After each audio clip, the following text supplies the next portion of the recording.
Hello મિત્રો, આજે અમે આવ્યા છે રૂહીબેન, મીરાબેન ને હીરબેનના નાના બાપુન્યા. આ મામાની વાડી છે.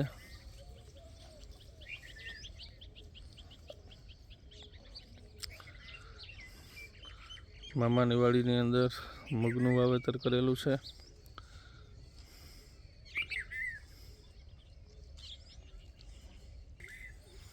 ચાલો, આ મગના વાવેતરની અંદર સાથે લીલી ડુંગળી પણ છે. અહીંયા આગળ છે એ રીંગણાના છોડવા પણ છે અને ટમેટી પણ છે. હવે આપણે જોઈએ મીરાબેન ને હીરુબેનને શું કરે છે એ. ચાલો. ઓહો, રમવાનું ચાલુ છે અહીંયા અત્યારે. હીરબેન રમે છે, મીરાબેન ને રૂહીબેન પણ આવે જ છે. હીરબેન, તમે શું કરો છો બેન? શું કરો છો તમે? શું બનાવો? હા, અચ્છા.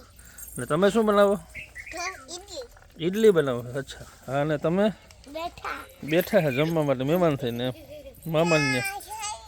હા, વાહ ભાઈ વાહ, સરસ. વાહ ભાઈ વાહ.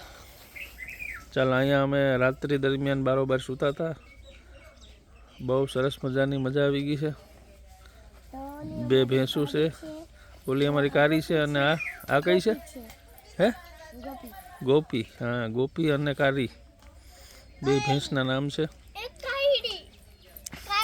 અહીંયા શેરડીનું છે. બાજુમાં બદામણી ઘણા બધા વૃક્ષો છે. આ અમારા ગોપી અને કારીનો ચારો છે.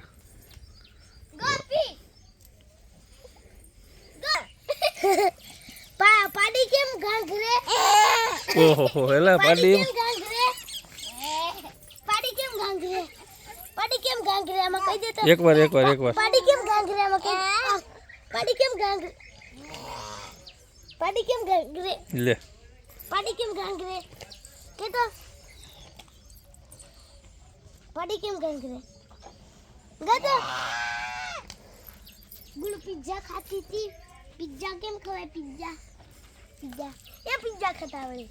પિઝા કેમ ખવાય? પિઝા કેમ ખવાય? કે છે પિઝા કેમ ખવાય? અમને નથી આવડતું પિઝા ખાતા. શરમાઈ ગઈ. ચાલો, વાંધો નહીં.